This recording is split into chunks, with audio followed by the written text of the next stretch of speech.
जय श्री कृष्णा, राधे राधे। आप और आपके पूरे परिवार को श्री कृष्ण जन्माष्टमी की हार्दिक शुभकामनाएं। भाद्रपद कृष्ण अष्टमी को श्री कृष्ण जन्माष्टमी मनाई जाती है। यह दिन भगवान श्री कृष्ण का जन्म दिवस माना जाता है। इसी तिथि की घनघोर अंधेरी रात्रि को रोहिणी नक्षत्र में मथुरा के कारागार में वसुदेव की पत्नी देवकी के गर्भ से भगवान श्री कृष्ण ने जन्म लिया था। सनातन धर्म में कृष्ण जन्माष्टमी का पर्व बड़े ही धूमधाम से मनाया जाता है। इस दिन भगवान कृष्ण के मंदिरों में एक अलग ही रौनक दिखाई देती है। इस दिन व्रत रखने के साथ व्रत कथाओं को अवश्य ही सुनना चाहिए। तो आइए अब सुनते हैं जन्माष्टमी की पौराणिक कथा। स्कंद पुराण के अनुसार द्वापर युग की बात है। उन दिनों मथुरा में उग्रसेन नाम के राजा हुआ करते थे। उनका पुत्र था कंस और पुत्री थी देवकी। राजा उग्रसेन स्वभाव से बहुत ही सीधे साधे थे। यही वजह थी कि उनके पुत्र कंस ने उनका राज्य हड़प लिया और स्वयं मथुरा का राजा बनकर बैठ गया। कंस अपनी बहन देवकी से बहुत ही स्नेह रखता था। देवकी का विवाह वासुदेव से तय हो गया। जैसे ही देवकी और वासुदेव का विवाह संपन्न हुआ तो उसके बाद में कंस स्वयं अपने रथ को हाँकते हुए अपनी बहन को ससुराल छोड़ने के लिए रवाना हो गए। स्कंद पुराण के अनुसार जब वह बहन को छोड़ने के लिए जा रहे थे तभी एक आकाशवाणी हुई कि जिस बहन को वह इतने प्रेम से विदा करने स्वयं ही जा रहा है, उसी बहन का 8वां पुत्र तेरा संहार करेगा। यह सुनते ही कंस क्रोधित हो गया और देवकी और वसुदेव को मारने के लिए जैसे ही आगे बढ़ा तभी वसुदेव ने कहा कि वह देवकी को कोई नुकसान न पहुंचाए। वह स्वयं ही देवकी की 8वीं संतान कंस को सौंप देगा। तब कंस ने कहा कि वसुदेव, मुझे 8वीं संतान नहीं, जो भी देवकी की संतानें होगी वो मुझे चाहिए। तब वासुदेव ने कहा कि देवकी के जन्म लेने वाली हर संतान मैं आपको लाकर सौंप दूंगा। अब देवकी और वासुदेव को कारागार में डाल दिया। अब देवकी ने कारागार में बहुत ही कष्ट सहन किए। कारागार में देवकी ने अनेक कष्टों को सहन करते हुए 7 संतानों को जन्म दिया और कंस ने सभी को एक एक करके मार दिया।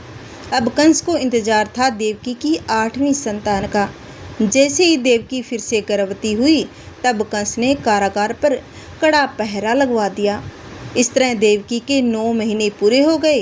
तब भाद्रपद माह के कृष्ण पक्ष की अष्टमी तिथि को रोहिणी नक्षत्र में भगवान श्री कृष्ण का जन्म हुआ था। भगवान श्री कृष्ण का जन्म होते ही विष्णु भगवान ने वासुदेव को दर्शन देकर कहा, मैंने स्वयं तुम्हारे यहाँ पुत्र के रूप में जन्म लिया है। वासुदेव ने हाथ जोड़कर आंखों में आंसू भरकर भगवान श्री विष्णु से कहा, आपने मेरे यहाँ जन्म लिया, यह मेरे लिए सौभाग्य की बात है। लेकिन जैसे ही मेरे साले कंस को इस बात का पता चलेगा तो वह इस बालक को मार देगा। हे प्रभु, देवकी ने एक एक करके अपनी 7 संतानों को खो दिया है। अब उसकी 8वीं संतान है। मुझसे उसका ये दुख देखा नहीं जाता। तो वासुदेव की बात सुनकर भगवान श्री हरि विष्णु बोले, अब तुम्हें डरने की कोई ज़रूरत नहीं है। अब तुम ऐसा करो, वृंदावन जाकर अपने मित्र नंद बाबा के घर पर अपने बच्चे को छोड़ाओ। और नंद बाबा के घर यशोदा जी ने एक कन्या को जन्म दिया है। उस कन्या को लाकर कंस को दे देना। भगवान श्री हरि विष्णु की बात सुनकर वासुदेव बोले कि हे प्रभु, मैं बाहर कैसे जाऊं? इतना कड़ा पहरा है और दरवाजे पर ताले लगे हुए हैं। भगवान विष्णु ने कहा, तुम्हें डरने की कोई ज़रूरत नहीं। तुम अपने बालक को उठाओ और चलो। जैसा मैंने कहा है तुम वैसा ही करो। इतना कहकर विष्णु भगवान वहाँ से आलोक हो गए। अब वासुदेव ने भगवान विष्णु के कहे अनुसार बालक को उठाया और जैसे ही टोकरी में रखकर दरवाजे पर आए तो ताले अपने आप खुल गए। सारे द्वार खुलते चले गए। द्वार पर जो पहरेदार खड़े थे वे सारे मूर्छित हो गए। वासुदेव ने टोकरी अपने सर पर रखी और वृंदावन की ओर चल पड़े। और उस समय यमुना नदी को पार करना बहुत ही मुश्किल था, क्योंकि यमुना नदी पूरे उफान पर थी। बारिश हो रही थी, बिजली कड़क रही थी। वासुदेव को बहुत ही डर लग रहा था। वह सोच रहे थे, इतना नन्हा सा बालक और ऊपर से इतनी तेज बारिश हो रही है और इसका ना जाने क्या होगा। परंतु कन्हैया को क्या होना था?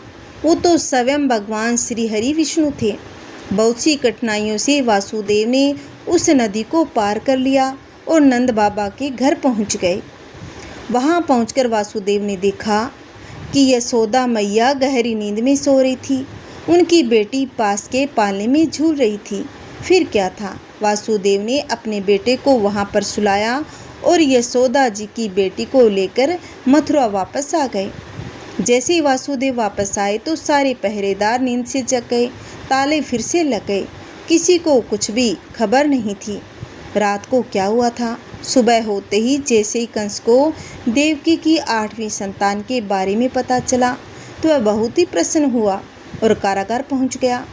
कारागार में पहुंचकर कंस ने वासुदेव से उनकी 8वीं संतान मांगी तो देवकी अपनी 8वीं संतान को देने के लिए मना करने लगी, क्योंकि पहले ही कंस ने 7 संतानों को मार दिया था। अब देवकी यही सोचकर करुण विलाप करने लगी, लेकिन कंस पर इसका कोई असर नहीं हुआ। उससे जबरदस्ती उनकी संतान को छीन लिया। देखा तो 8वीं संतान तो कन्या थी। फिर भी कंस उसे गुस्से में जमीन पर पटकने लगा। तभी वह माया रूपी कन्या आसमान में पहुंचकर बोली, अरे मूर्ख, मुझे मारने से कुछ नहीं होगा। तेरा अकाल तो पहले ही वृंदावन में पहुंच चुका है। वह बहुत ही जल्दी तेरा अंत करेगा। यह सुनकर कंस ने अपने सैनिकों को आदेश दिया कि वृंदावन में जाकर पता लगाओ कि आज रात को किसके यहाँ संतान ने जन्म लिया है। सैनिकों ने पता लगाकर कंस को बताया कि नंद के यहाँ यशोदा ने एक पुत्र को जन्म दिया है। यह जानकर कंस ने नंद यशोदा के बालक को मारने के लिए हर नाकाम कोशिश की, लेकिन कृष्ण कन्हैया का कोई बाल भी बांका नहीं कर पाया। इस तरह से कृष्ण कन्हैया समय के साथ बड़े होते चले गए। श्री कृष्ण कन्हैया ने अनेकों लीलाएं की थी। अपने बचपन में कृष्ण कन्हैया अपनी यशोदा माँ को बहुत ही प्रेम करते थे। अपने दोस्तों के साथ मिलकर दूध, मक्खन, दही की मटकियाँ फोड़ देते थे। यह देखकर यशोदा मैया श्री कृष्ण पर झूठ मूठ का गुस्सा दिखाती थी, क्योंकि वह अपने लल्ला से बहुत ही प्रेम करती थी। अगर कृष्ण कन्हैया थोड़ी देर के लिए भी यशोदा मैया की आंखों से ओझल हो जाते, यशोदा मैया परेशान हो जाती और कान्हा को जोर जोर से आवाज़ें लगाने लगती। ऐसे ही करते करते कन्हैया बड़े हो चुके थे। एक बार कृष्ण और बलराम उस स्थान पर पहुँचे जहाँ पर कंस द्वारा प्रसिद्ध धनुर यज्ञ आयोजन किया जाना था। तो कंस की शक्ति को प्रदर्शित करने के लिए एक विशाल धनुष को वहाँ पर रखा गया। धनुष को देखते ही कृष्ण कन्हैया उसको लेने के लिए आगे बढ़े, लेकिन सैनिकों ने उन्हें रोक दिया। यह देखकर कृष्ण कन्हैया बहुत ही क्रोधित हो गए। क्रोधित होकर सैनिकों को वहां से भगा दिया और फिर मंच पर चढ़कर वह भारी धनुष अपने हाथ पर धारण किए उनको गड़गड़ाहट के साथ तोड़ दिया। तो आवाज़ इतनी जोर से की थी कि मीलों दूर बैठे कंस के कानों तक पहुंच गई। तो इस तरह कंस को पता चल चुका था कि देवकी का 8वां पुत्र आ गया है, मेरा अंत समय। यही सोचकर कंस बहुत ही भयभीत हो गया। फिर भी कंस ने एक विशाल सेना कृष्ण को मारने के लिए भेजी, लेकिन कंस की सेना हार गई। इसी तरह भगवान श्री कृष्ण ने कंस का वध किया और मथुरा को कंस के अत्याचारों से मुक्त किया। जय श्री कृष्णा, राधे राधे। आइए एक और कथा सुनते हैं। प्रभु श्री कृष्ण ने गोपियों के साथ बहुत सी लीलाएं की। श्री कृष्ण गोपियों की मटकी फोड़ते, माखन चुराते और गोपियां श्री कृष्ण का उलावना लेकर यशोदा मैया के पास जाती। ऐसा बहुत बार होता था। एक बार की बात है कि यशोदा मैया प्रभु श्री कृष्ण के उलावनों से तंग आ गई थी और छड़ी लेकर श्री कृष्ण की ओर दौड़ी। जब प्रभु ने अपनी मैया को क्रोध में देखा तो वह अपना बचाव करने के लिए भागने लगे। भागते भागते श्री कृष्ण एक कुम्हार के पास पहुँचे।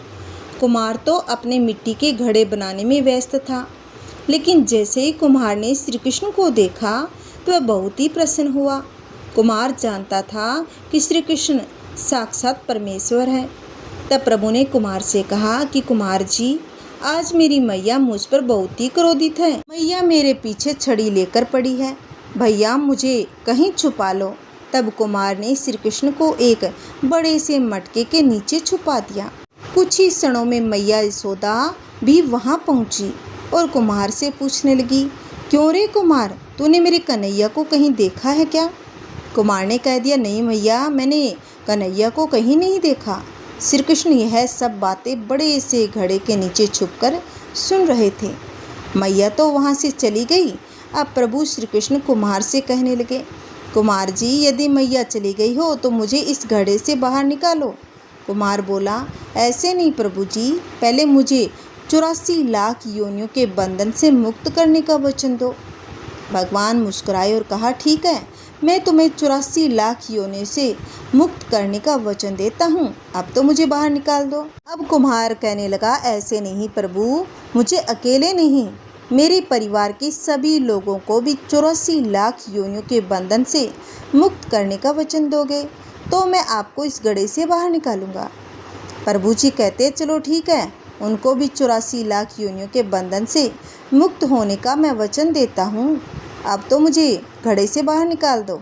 अब कुमार कहने लगा, बस प्रभु जी, एक विनती और है, उसे भी पूरा करने का वचन दे दो तो मैं आपको घड़े से बाहर निकाल दूंगा। भगवान बोले, वो भी बता दे, और क्या कहना चाहते हो?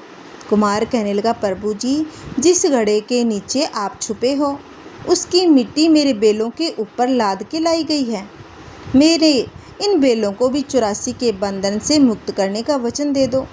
भगवान ने कुमार से प्रेम पर प्रसन्न होकर उन बेलों को भी 84 के बंधन से मुक्त होने का वचन दे दिया। प्रभु बोले, अब तो सब कुछ इच्छा पूरी हो गई, अब तो मुझे बाहर निकाल दो। तब कुमार कहने लगा, अभी नहीं भगवान, बस एक अंतिम इच्छा और है, उसे भी पूरा कर दीजिए, और वह यह है, जो भी प्राणी हम दोनों के बीच के इस संवाद को सुनेगा उसे भी आप 84 लाख योनियों के बंधन से मुक्त करोगे। बस यह वचन और दे दो तो मैं आपको इस घड़े से बाहर निकाल दूंगा। कुमार की प्रेम भरी बातों को सुनकर प्रभु श्री कृष्ण बहुत ही प्रसन्न हो गए और कुमार की इस इच्छा को भी पूरा करने का वचन दे डाला। फिर कुम्हार ने बाल श्री कृष्ण को घड़े से बाहर निकाल दिया और उनके चरणों में दंडवत कर प्रणाम किया। प्रभु जी के चरण धोए और चरणामृत लिया, अपनी पूरी झोंपड़ी में चरणामृत का छिड़काव किया और प्रभु जी के गले लगकर इतना रोए कि प्रभु में विलीन हो गए। जरा सोचे, जो बाल श्री कृष्ण 7 कोस लंबे चौड़े गोवर्धन पर्वत को अपनी उंगली पर उठा सकते हैं, तो क्या वो एक घड़ा नहीं उठा सकते थे? लेकिन बिना प्रेम रिझे नहीं। नटवर नंद किशोर, कोई कितने भी यज्ञ करे, अनुष्ठान करे, कितना भी दान करे, चाहे कितनी भी भक्ति करे, लेकिन जब तक मन में प्राणी मात्र के लिए प्रेम नहीं होगा, प्रभु श्री कृष्ण मिल नहीं सकते।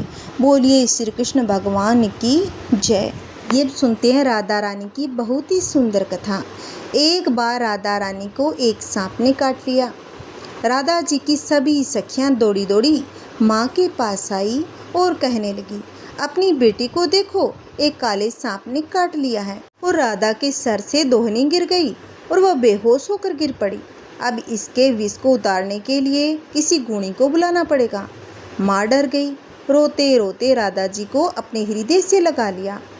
अब सूरदास जी कहते हैं कि श्याम बहुत ही गुणवान है, वे ही राधा का यह विष उतार सकते हैं। एक सखी कहने लगी, यदि राधा जी को ठीक करना है तो कृष्ण जी को बुला लाओ। अगर कृष्ण जी आ जाएंगे तो राधा जी तुरंत जीवित हो जाएगी, क्योंकि श्री कृष्ण जी गारुड़ी है, तीनों लोकों में उनसे श्रेष्ठ कोई नहीं है। सूरदास जी बता रहे हैं कि राधा रानी को ठीक करने के लिए आज कृष्ण जी को बुलाया जा रहा है। अब राधा रानी की सखियां कृष्ण जी की मैया यशोदा के पास आई और कहने लगी कि तुम्हारा कृष्ण सांप के विष को मंत्रों से उतारने वाले गारुड़ी है, आप अपने पुत्र को हमारे साथ भेज दीजिए। राधा रानी को काले सांप ने डस लिया है। यह सब सुनकर माँ मुस्कुराने लगी। अभी थोड़ी देर पहले तो राधा मेरे घर आई थी। सूरदास जी कहते हैं कि राधा रानी की मूर्छा के मूल कारण को समझकर माँ यशोदा चुप हो गई और सखियों को वह कारण नहीं बताया। माँ ने कृष्ण जी को पुकारा और माँ कहने लगी कि राधा के यहाँ कीर्ति नाम की ग्वालिन तुम्हें बुलाने आई थी, तुम वहाँ चले जाओ।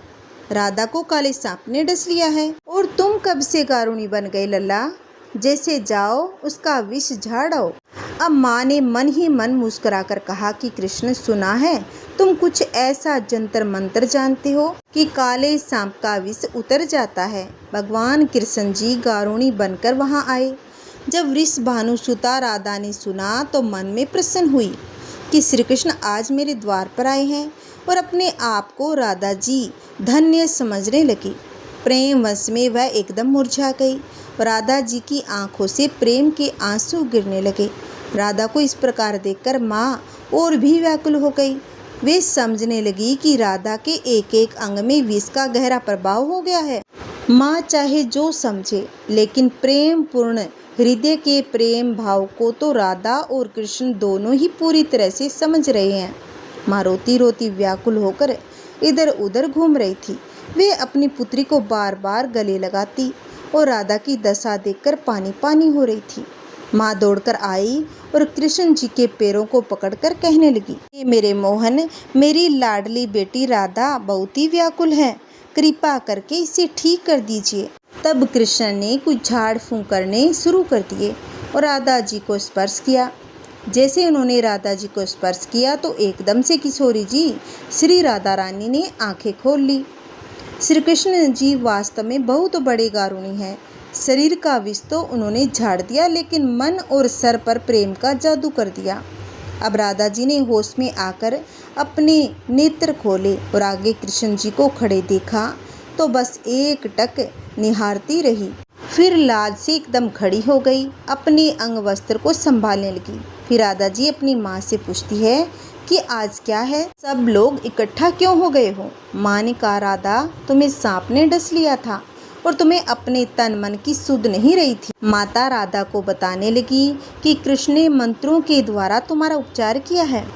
राधा की माँ बार बार कन्हैया की बड़ाई कर रही थी। माँ ने कृष्ण जी के मुख को चूमा, गले से लगाया, फिर अपने घर भेज दिया। कहती है कि माँ यशोदा की कोख धन्य धन्य है, जिससे कृष्ण जैसे सुपुत्र का अवतार हुआ है। इसने तो तुरंत ही ऐसा उपाय कर दिया कि मेरी बेटी एकदम ठीक हो गई। माता मन ही मन सोचती है कि राधा कृष्ण की यह जोड़ी तो मनोविधाना में सोच समझकर बनाई। कितना अच्छा हो कि राधा को कृष्ण जैसे वर प्राप्त हो।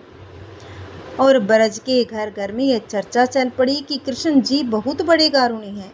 भगवान ने इस तरह के सुंदर प्रेम लीला की। फिर भगवान ने महारास भी रचाया। कृष्ण 11 वर्ष के अवस्था में श्री कृष्ण मथुरा चले गए थे और राधा और कृष्ण का 100 साल का वियोग हुआ, जिसके पीछे एक श्राप है। कुछ संत कहते हैं ये श्राप राधा जी को नहीं बल्कि कृष्ण जी को हुआ, क्योंकि एक बार वृंदावन जाने के बाद 100 वर्षों तक श्री कृष्ण दोबारा वृंदावन नहीं जा सके और मन ही मन कहते थे कि हे राधे, मैंने तुम्हारा क्या अपराध कर दिया, मैं वृंदावन आना चाहता हूँ, लेकिन तुम्हारी कृपा के बिना कोई जीव जंतु तक वृंदावन में नहीं आ सकते। 100 वर्ष बीत जाने पर राधा और कृष्ण दोनों का पुनर्मिलन कुरुक्षेत्र में हुआ था, जहाँ सूर्य ग्रहण के अवसर पर द्वारिका से कृष्ण और वृंदावन से नंद के साथ राधा आई थी।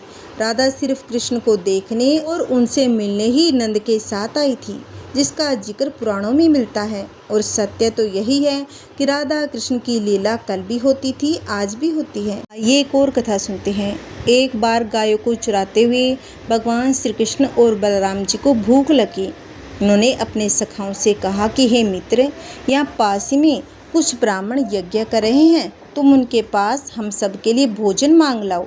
ग्वालपाल गए और बड़े विनम्र भाव से प्रार्थना कर भोजन सामग्री मांगी, परंतु ब्राह्मण लोग स्वर्ग आदि लोक के सुख की कामनाओं की पूर्ति के लिए उस यज्ञ में इतने खो चुके थे कि उन्होंने इस बात की तरफ ध्यान ही नहीं दिया कि यह अन्न स्वयं भगवान श्री कृष्ण मांग रहे हैं। ग्वाल बाल खाली हाथ जब लौटकर आए तो प्रभु ने कहा, अब तुम उनकी पत्नियों के पास जाकर मांगो। ग्वाल बाल गए। जैसे ही ब्राह्मणों की पत्नियों ने सुना कि श्री कृष्ण पास ही है और उन्हें भूख भी लगी है, इतने समय से जिन नंदलाल की लीला कथा वे सुनती आई, आज उनका दर्शन होगा, ऐसा सोचकर वे लोक लाज का त्याग कर अपने भाई बंधुओं और पति ब्राह्मणों की आज्ञा को छोड़ प्रभु के पास आई। उन्हें मीठे दही भात का भोग लगाया। ब्राह्मणों ने उन्हें यहाँ तक कह दिया था, अगर आज तुम चली गई तो हमसे नाता तोड़कर ही जाना। तो फिर भी आ गई। ब्राह्मण की पत्नियों ने केवल भगवान की लीला कथा को सुना था, अभी तक दर्शन नहीं किया था। उसी साधन के ही प्रभाव को देखिए, आज प्रभु स्वयं उनसे भोजन मांगकर अपने दर्शन का आनंद देने आए हैं।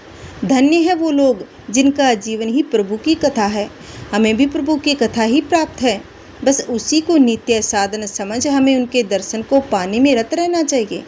भगवान श्री कृष्ण के सम्मुख आज ब्राह्मण पत्नियां हाथ में दही भात और चारों प्रकार के व्यंजन लिए खड़ी थी। ग्वाल वालों के साथ जैसे ही उन्हें पेड़ की छांव में उस कृष्ण बलराम की युगल छवि का दर्शन हुआ तो एक क्षण को तो मानो समय ही रुक गया। उनके मुख से अनायास ही निकल पड़ा, प्रभु कितने सुंदर हैं आप। प्रभु अपनी पूर्ण छटा के साथ उन्हें दर्शन दे रहे हैं, मानो आज उन स्त्रियों की जन्म जन्म की साधना सफल हो गई हो। भगवान ने उनका स्वागत कर उनका धन्यवाद दिया और कहा कि धन्य हैं आप जो हमारी यज्ञ की याचना स्वीकार की। सबका पेट भरने वाले ये बात बोल रहे हैं। देखिए उनकी लीला, और आपको मेरे दर्शन की लालसा थी, अब आप दर्शन कर चुकी हैं, इसलिए घर लौट जाइए। आपके पति ब्राह्मण देव आपके बिना यज्ञ पूरा नहीं कर सकते। यज्ञ पत्नियों ने कहा, प्रभु हम उनसे लड़कर सब संबंधों का त्याग करके आपके पास चली आई हैं, और एक बार जो आपका हो जाता है, जिसे आप एक बार स्वीकार कर लेते हैं, उसे संसार में दोबारा नहीं जाना पड़ता। तो प्रभु तो आप हमें ऐसी आज्ञा मत दीजिए। प्रभु बोले, जो मेरा हो जाता है, मैं जिसे स्वीकार कर लेता हूँ, उसे संसार के लोग चाह कर भी नहीं त्याग सकते। आप अपने अपने घर लौट जाइए। आपके साथ कोई दुर्व्यवहार और आपका किसी भी प्रकार से त्याग नहीं किया जाएगा। भगवान श्री कृष्ण ने पहले सभी ग्वाल वालों को वो प्रेम से लाया गया भोजन खिलाया, फिर स्वयं खाया। हमें प्रभु से यही सीखना चाहिए कि सामूहिक भोजन करने का तरीका यही है। इधर यज्ञ पत्नियां जब घर पहुंची तो ब्राह्मणों ने उन्हें कुछ नहीं कहा, बल्कि सत्कार करके उन्हें यज्ञ में बैठने को कहा। यज्ञ पत्नियों ने सारा वृत्तांत सुनाया और बताया कि नंद के लाला साक्षात भगवान हैं। जब उन्हें इस बात का बोध हुआ, हमारे पास भी ग्वाल बाल आए थे, हमसे अन्न की याचना भी की थी। हम कर्म कांड लेकर बैठे रहे तो ब्राह्मणों को अत्यंत ही शोभ हुआ। वे अपने आप को कोसने लगे, हाय रे विधाता, ये हमसे कैसा अनर्थ हो गया। प्रभु ने सामने से अपना हाथ बढ़ाकर हमें दर्शन देना चाहा, हम ही मुँह फेर कर बैठ गए। वे उनके चरणों में गिर पड़े और चरण धूल लगाने लगे। धन्य हैं आप, बोल बोल कर उनका सत्कार किया और पछताने लगे।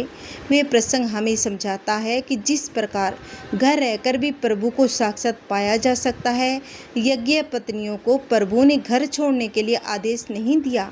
आप दर्शन कर सकते हैं लीला में, बल्कि घर में रहकर भजन करने की आज्ञा दी। यह जो ब्राह्मण पछता रहे हैं, यह हम जीव हैं जो प्रभु को पहचान नहीं पा रहे हैं, उनसे मुँह फेर कर बैठे हैं।